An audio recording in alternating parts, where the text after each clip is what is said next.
¿Qué tal, amigos y amigas guitarristas? Aquí con vosotros, Emilio Rivera. Bienvenidos a este podcast de guitarra Entre las cuerdas. Hoy vamos a hablar de ese elemento que siempre nos acompaña, siempre lo tenemos por ahí en algún hueco del pantalón, en ese pequeño bolsillo de los pantalones, de los tejanos, que siempre desaparece en las rendijas del sofá, debajo del asiento del coche. Hablamos de las púas. ¿Qué se puede decir de una púa? La púa parece un elemento insignificante, es la pieza más barata que utilizamos en nuestro arsenal, en nuestro equipo. Es algo que prácticamente por alrededor de €1, menos de €1, ya llevamos en el bolsillo y al que no valoramos lo suficiente. Yo siempre digo lo mismo: déjame tu guitarra, pero no me dejes tu púa. Necesito mi púa, a la que a través de los años me fui acostumbrando, con la que creé mi sonido, con la que desarrollé mi técnica. Entonces, una guitarra bien ajustada está bien ajustada. Cualquier músico que tenga una guitarra bien ajustada va a ser tocable, evidentemente. Uno necesita siempre un pequeño periodo de adaptación, unos instantes de adaptación a otro instrumento. Claro que sí, nunca vas a estar tan cómodo como con tu guitarra, ¿de acuerdo? Pero la púa, si tú creaste una manera de tocar con los años, si tú, por ejemplo, tocas con una púa gruesa y te ves entre los dedos de repente con una púa ultra fina, tu sonido se va a transformar completamente y no lo vas a solucionar. No lo vas a solucionar en el día de hoy, por lo menos. No lo vas a solucionar. No vas a tener tu sonido. Entonces la púa es un elemento muy importante al que a veces el guitarrista amateur, por decirlo, o el que está iniciándose en el mundo de la guitarra, le da muy poca importancia. Yo lo veo constantemente en las clases. Alguien que acaba de iniciarse, acaba de empezar y ¿tienes la púa? Sí, creo que por ahí tengo alguna. Y saca un puñado de púas y prácticamente la escoge por el color o por la estética. Esta que es muy bonita y tal. Bien, está bien que sean bonitas. Está perfecto que sean bonitas. Pero aparte de ser bonitas, tienen que ser funcionales y tienen que acompañar tu manera de tocar, tu estilo, el sonido que estás buscando. Haremos un poco de historia de la púa, que parece que no, pero tiene su historia. Hablaremos de los materiales, hablaremos de los grosores y qué implica cada una de estas cosas. La historia de la púa pues se remonta tan atrás como los instrumentos de cuerda, como el propio instrumento de cuerda. Desde que existe cualquier tipo de instrumento de cuerda, existe el uso de un plectro, una púa, una plumilla con la que se tañían las cuerdas, aparte del uso, lógicamente, de los dedos. Plumilla, este nombre le viene porque hasta el siglo XIX prácticamente todas las púas que se utilizaban eran derivados de las plumas de las aves. No fue hasta 1920, podemos atribuir el nacimiento de la púa moderna a alguien. Bueno, si se pudiese atribuir a alguien, era un guitarrista llamado Nick Lucas, que fue el primero en utilizar la púa de guitarra estilo plectro, ¿no? Como la conocemos actualmente, con esta forma de triángulo, que se llama con esa forma de pico equilátero que se da a llamar a la forma de la púa moderna. Entonces, hasta el momento se utilizaban púas de pulgar combinadas con los dedos, pero bueno, se atribuye un poco, por ponerle un nombre, por ponerle un nacimiento, en esa época de 1920, a Nick Lucas. Ya se habían intentado desde tiempo atrás el generar plectros de uso común entre los guitarristas, con materiales también como el carey, que es la concha de la tortuga marina. De ahí se extrae el carey, que es un material que tenía la flexibilidad, la dureza suficiente, el aguante, ¿no? La resistencia para poder tocar la guitarra. Tenía el problema de que resbalaba, el poco agarre, el poco grip, y contra eso se intentaron patentar cosas como láminas de goma por parte de Frederick Wall, también ondulaciones, se patentaron sistemas de corcho. Richard Carpenter y Thomas Towner intentaron llevar a cabo este tipo de púas, Pero el gran fabricante, el gran referente en el mundo de la púa a partir de la década de los años 20 fue Toni D'Andrea. Toni D'Andrea, en una feria, en una venta ambulante, descubrió unas láminas de nitrato de celulosa que además coincidía que tenían ese color carey, y que descubrió que se podían troquelar y moldear, y esto hizo que empezase a fabricar púas y a dominar el mercado prácticamente de 1920 hasta finales de los 50, los 60, donde ya otras marcas aparecían y ya generaban una seria competencia, pero al principio él era el dominador del mercado, ya que proveía a marcas como Fender, Gibson o Martin. Permitía además en aquella época personalizar las púas de alguna manera, escribiendo hasta creo que eran 12 letras, bien para marcas o bien para usuarios. La personalización de la púa, eso que tanto nos sigue gustando a día de hoy. Decir que el carey pasa a ser ilegal, el material extraído del caparazón de la tortuga pasa a ser ilegal a partir de 1973. Ese tipo de púas lógicamente desaparecen al menos de forma legal. Y otro tipo de púas de materiales más marginales, como puede ser de hueso, de piedra, de madera, son púas generalmente artesanales, de tiradas muy, muy pequeñas o incluso por unidades, de las que algún músico disfruta y de las que sigue utilizando por su sonido, por su timbre, o simplemente a veces por fetiche, cosa que también comprendemos bien los guitarristas. En el jazz manouche a veces te encuentras Dugain, un fabricante francés, hace púas de todos estos materiales. Tiene un modelo de hueso que es bastante utilizada en el mundo del jazz manouche, pero generalmente la gran púa comercial que conocemos, es de materiales sintéticos, ¿no? Ahora vamos a hacer un pequeño repaso de estos materiales, los materiales que podemos encontrar en el mercado, y ver un poco las características que nos da cada uno de ellos. El celuloide es el material más primitivo dentro de este mundo de la fabricación de púas sintéticas. Tienen un sonido que podemos considerarlo vintage, más que nada por la época, ¿no?, donde nace esta púa, pero que con el tiempo pues van teniendo inconvenientes. No eran púas de poca duración, eran púas que amarilleaban, y que los materiales poco a poco fueron sustituyendo, fueron mejorando, fueron renovándose, y prácticamente quedan pocas púas de este material. El nylon es un material también utilizado principalmente por su flexibilidad. Es un material muy flexible con el que se hacen púas finas y muy finas, y en contra tiene la poca duración que ofrecen esas púas, que enseguida se rompen, enseguida se castigan mucho con las cuerdas. Otro material que se utiliza es el acetal. El nombre comercial por el que lo conocemos es Delrin. Es un material muy duro, brillante, muy duradero, que tiene muy poca fricción, tiene muy poco mordiente contra las cuerdas, y que también se puede fabricar en acabado mate. Ese acabado mate tiene más fricción que el acetal brillante. Una variante de este Delrin es el Delrex. Es una variación, y, por ejemplo, las púas conocidas de Delrex son las Gator de Jim Dunlop.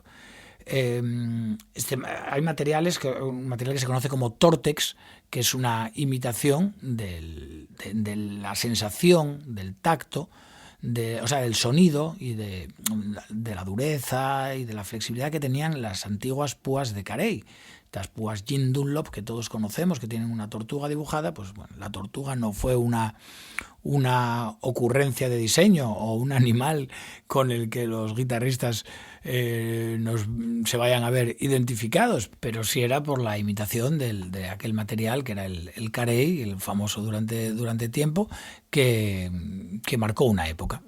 Tenemos también el Ultem, que es un material de mayor rigidez, es un material brillante, muy apreciado por los músicos que tocan la mandolina, es el Ultem, y utilizado en púas también de mayor grosor. Es un material que resbala bien por las cuerdas y es un material bastante utilizado. Tenemos también el Lexan, que es muy parecido al vidrio, parecen púas de vidrio, de cristal. Duran poco, son púas que suelen durar poco, son para púas también bastante gruesas, pero tienen el problema del agarre. Necesitan algún tipo de revestimiento para que permanezcan en nuestros dedos y no se nos escape.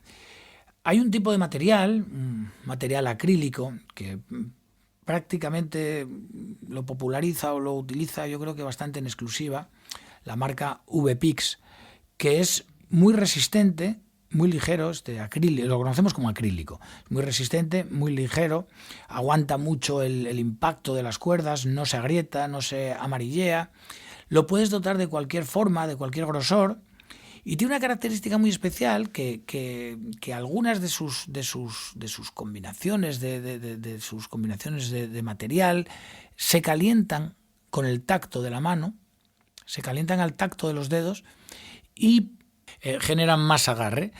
Cuando tú tomas la púa fría es más resbaladiza que cuando llevas un rato tocando con ella, que se vuelve, por decirlo de alguna manera, más pegajosa, ¿no? Se queda más pegada a los dedos. Es el acrílico. Luego tenemos también la poliamida. Ya estos ya son materiales raros, difíciles de encontrar, pero bueno, decir que hay púas en el mercado fabricadas de poliamida, que es un material de aplicación aeroespacial que sustituye al metal. Entonces, bueno, haceros una idea de esta sensación de material tipo metálico. Tiene muy baja fricción y muy alta durabilidad. Y también se está utilizando la fibra de carbono, que bueno, como todo material de fibra de carbono, pues es muy ligero, es un material con mucha dureza, se consiguen púas muy finas con la fibra de carbono. Es decir, que la púa fabricada así más fina del mundo, que es un 0,2 milímetros, está hecha de fibra de carbono. Y básicamente este es el resumen de los materiales que comúnmente nos podemos encontrar en el mercado por los grandes fabricantes. Veremos a ver qué tipos de grosor, qué tipos de calibre tienen las púas y cómo las clasificamos en función a eso. Y básicamente tenemos 5 calibres de púas: las extraligeras, las medianas, las gruesas y las muy gruesas. Vamos a ver el grosor de cada una. Consideramos púas extraligeras aquellas que están en torno a los 0,38 milímetros. Consideramos púas ligeras las que están entre 0,51 y 0,60, siempre contamos con unos márgenes, ¿no? Digo, extraligera 0,38 en adelante, ligera 0,51 a 0,60 milímetros. A veces estos números, nos preguntamos por qué estos milimetrajes, ¿no? 0,38, bueno, son derivados de la medida muchas veces en pulgadas. Entonces, tengámoslo en cuenta que nos salen este tipo de medidas así. La púa mediana son aquellas que están entre los 0,73 y los 0,81 milímetros. Las púas gruesas son aquellas que están entre los 0,88 y 1,20 milímetros. Y la extra gruesa es aquella que va del 1,5 milímetros en adelante. En adelante, prácticamente hasta los 3 milímetros. Existen, por supuesto, púas de más grosor, pero ya son rarezas en el mercado. Púas de más grosor de 3 milímetros ya es una rareza. 1,5, 2 milímetros y medio, 3 es lo habitual para este tipo de púas extra gruesas. Bueno, pues esta es un poco la clasificación por grosores de las púas. Y ahora ya vamos a pasar a comentar el sonido, la tocabilidad, que estos grosores, no sé si los revisaremos todos, pero un poco la tocabilidad, lo que nos permiten hacer este tipo de la púa en función de su grosor. También daré un poquitín mi opinión personal, el tipo de púa que yo utilizo, que es precisamente eso, una opinión personal, con la que podéis estar de acuerdo o no, y eso está bien, ¿no? Ese tipo de enfrentamiento de opiniones que a veces te lleva a descartar certezas absolutas y a revisitar y a reprobar materiales y a decir, bueno, voy a darle una oportunidad a este material, o a lo mejor no probé lo suficiente, o a lo mejor no había caído en el detalle de que con esto consigo otro sonido, otras características, pero bueno, sí que mi manera de tocar está muy construida alrededor de una púa en concreto. Y nada, vamos a comentarlo un poco.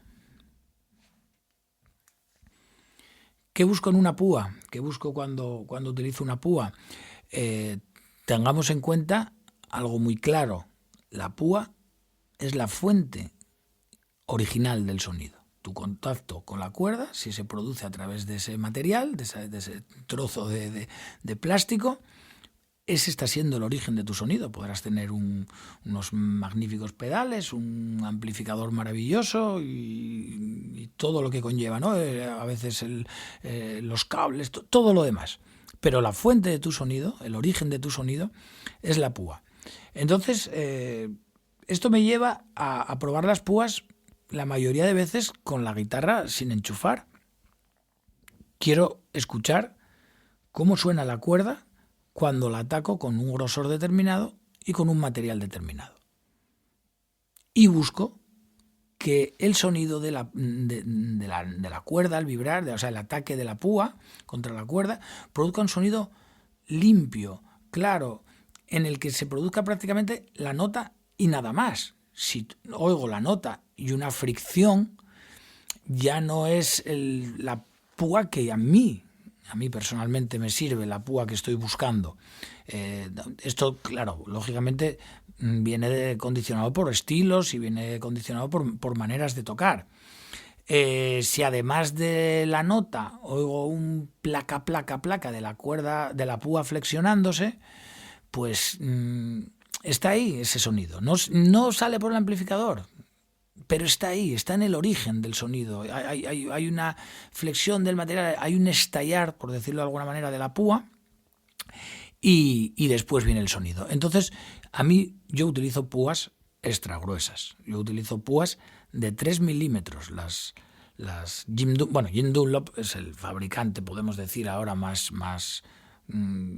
instalado en el mercado, ¿no? Con una gama más amplia de púas, y prácticamente es el referente que todos conocemos, ¿eh? Utilizaremos las púas de Dunlop como referente, porque ¿quién no tiene púas de Jim Dunlop y quién no conoce las púas de Jim Dunlop? Entonces yo utilizo la Big Stabby de Dunlop de 3 milímetros. Esta púa está fabricada en Lexan, el material del que hablamos antes, ¿no? Que era un material así parecido al vidrio y que hace púas permite hacer púas bastante gruesas, pero tienen el problema del agarre. Pero esta púa tiene una hendidura en su parte central por ambas caras. Y aparte es donde está escrito el nombre, el logotipo, el grosor. Y aparte tiene una superficie rugosa por ambas caras. Entonces el problema del agarre a mí me lo soluciona totalmente con esa hendidura y ese grip distinto. Habíamos dicho que las púas de Lexan, tenían poca duración, tenían poca durabilidad, se rayan, se arañan mucho, pero las de 3 milímetros son bastante gruesas y este efecto no lo acusa tanto como si fuese una púa más fina, ¿no? Tengamos esto en cuenta, que esto que acabo de comentar, las púas tienen una vida útil. Eso tengo unas púas ahí que ya no sabes ni cuándo las compraste y te sacan unas púas con los cantos completamente erosionados, ya sin dibujo, ya ves que pasaron por 1000 batallas, combadas con la forma de los dedos. La púa tiene una vida útil, es algo muy barato. Renovemos nuestras púas, ¿no? Bueno, me gusta mucho esta Big Stabby porque me permite tocar de una manera clara. Produce el sonido de la púa y nada más. De hecho, creo que voy a probar así sin cambiar nada de microfonía ni grandes montajes. Voy a tocar la guitarra sin enchufar, aquí con una púa blanda y con esta Big Stabby. Y entonces vamos a ver el efecto que esto produce. Espero que lo podáis apreciar por aquí. Voy a tocar primero con una púa ligera de unos 0,5 milímetros. Y lo primero que voy a hacer es flexionarla con el dedo así cerca del micrófono, para que observéis este ruido, este placa-placa al que me refiero. Ese es el ruido de la púa al flexionarse, y que lógicamente al tocar la guitarra, pues eso está en el origen, en la fuente de nuestro sonido. Ojo, hay guitarristas maravillosos, maravillosísimos, tocando con esas púas y generando un sonido donde ese estallar de la púa hace que su manera de tocar tenga una fuerza y un sonido espectacular. Yo hablo desde mi experiencia personal, desde lo que a mí me resulta, y vosotros sacáis vuestras propias conclusiones. Sin enrollarme más, voy a tocar y luego tocaré con la otra púa.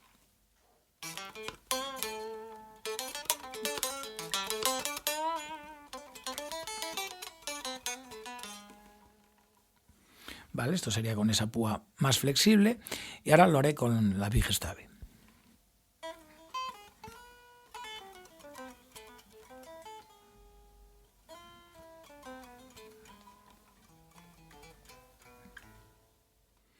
Vale, espero que sea apreciable por el micrófono, que sea audible. Me elimina eso. Lo dicho, hay guitarristas que consiguen con eso un efecto genial, y yo utilizo púas ligeras para grabar o para tocar en directo, pero principalmente para grabar guitarras acústicas. Si puedo, luego rescataré un audio de una última grabación que hicimos aquí en el estudio con un guitarrista, un compañero, un guitarrista maravilloso, Ángel Miguel, guitarrista de los Real Straits. Si no lo conocéis, os recomiendo que de los Real Straits, entre otras muchas formaciones. Es uno de los tipos, creedme, del mundo, y no se queda pequeña la palabra que acabo de utilizar, soy consciente de lo que acabo de utilizar, que tiene conseguido más un sonido y un estilo Mark Knopfler. De hecho, los Real Straits son posiblemente una de las mejores bandas de tributo en el mundo a los Dire Straits, con un reconocimiento internacional por ello. Entonces Ángel vino a grabar un tema mío, y estuvo grabando unas acústicas aquí con una púa muy ligera, y esa sensación rítmica me encanta. Y yo utilizo púas ligeras para grabar esa sensación de strumming, de ligereza en los acordes, y ahí sí que ese empujar rítmico de la guitarra acústica, bueno, se ve muy facilitado por púas ligeras. Pero como generalmente no toco guitarra acústica, toco guitarra eléctrica y guitarra clásica, y guitarra flamenca, no es algo que utilice habitualmente. Estoy acostumbrado a la Big Stabby, con la que también puedo tocar perfectamente ritmos. Quiero decir, no. Claro, cuando una púa es muy gruesa, ella no va a ceder. Entonces tienes que ceder tú. La presión con la que sujetas la púa, tienes que dejar que la púa baile, cabecee un poco entre tus dedos de arriba abajo a la hora de hacer ritmos, porque si no, lo que vas a hacer es estar llevándote las cuerdas por delante, generando un sonido muy estridente. Pero bueno, ahora que tengo aquí la púa en la mano y que tengo la guitarra, se puede hacer ritmo con una púa gruesa de una manera ligera y de una manera sin que vayas arrasando las cuerdas.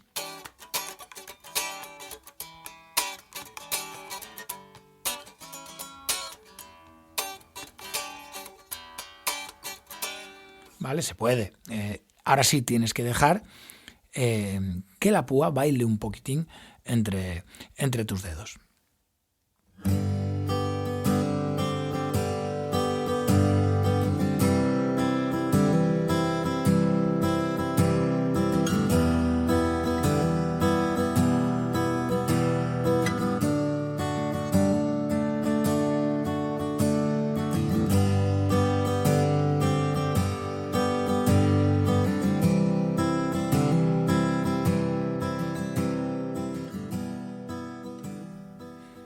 Bueno, pues este es el sonido que os comentaba, ¿no?, de de la púa fina en una guitarra acústica, que es maravilloso y tan maravillosamente tocado como lo hace Ángel. Voy a poner también, ya que tenía aquí las pistas, ya una parte de guitarra eléctrica, lo que pasa que va ahí un poco con el efecto del amplificador, ya con una púa más gruesa, para que veáis cómo cambia el sonido, cómo cambia el tipo de ataque.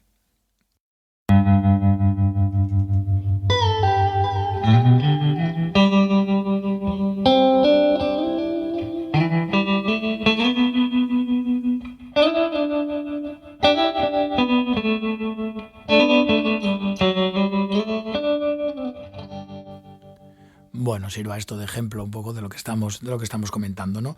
Las púas ligeras y las púas medianas comenzaron a aumentar su grosor un poco en función de la cantidad de distorsión. Sí es verdad que una púa ligera y extraligera se vuelven bastante ingobernables con altas dosis de distorsión, o sea, a partir del sonido más metal, más heavy, que se empiezan a utilizar púas más gruesas, y ya no hablemos si hablamos de estilos más extremos y queremos estar haciendo riffs poderosos en la sexta cuerda, en la quinta cuerda, e incluso ya en las guitarras de 7 cuerdas aún más, ¿no? Estar haciendo esos riffs percutivos y con ese carácter rítmico, y lo mismo sucede con los solos y con los patrones ultra rápidos, ¿no? Con los punteos ultra rápidos, con distorsión, donde una púa extraligera se vuelve muy ingobernable. Sucede también con el jazz. Siempre que veáis estos modelos jazz de Jim Dunlop, también suelen ser púas pequeñas y bastante gruesas. ¿Por qué? Bueno, porque las guitarras de jazz suelen utilizar calibres de cuerda también bastante gruesos, 0,11, 0,13. Entonces, enfrentarse a una cuerda con la tensión y con la dureza que plantea este tipo de calibres con una púa muy fina, la púa no lo soporta, cede y no produce un sonido limpio, un sonido claro. Bueno, pues yo creo que hasta aquí hemos llegado con el tema de las púas. ¿Se podría hablar más? Seguramente que sí, pero simplemente invitaros a reflexionar sobre este pequeño elemento en el que a veces no ponemos la suficiente atención o le damos la suficiente importancia, y que para un elemento que tenemos, que es muy barato, que es muy económico, pues que no dejemos de estar buscando el material, el grosor, investigando las cosas nuevas que van saliendo y que pueden ayudarnos a ir un paso más allá en esa perpetua y continua búsqueda del sonido en la que nos vemos inmersos los guitarristas. Invitaros a los siguientes podcasts en los que hablaremos de muchas cosas. Ya se me está ocurriendo hablar de otro elemento fundamental del sonido, que son las uñas, cuando tocamos, o los dedos, cuando tocamos con dedos, las uñas, su cuidado, su mantenimiento y todo lo que puede llevar alrededor, también apasionante. Bueno, me despido ya de todos vosotros. Soy Emilio Rivera. Ha sido un auténtico placer encontrarme con todos vosotros aquí entre las cuerdas.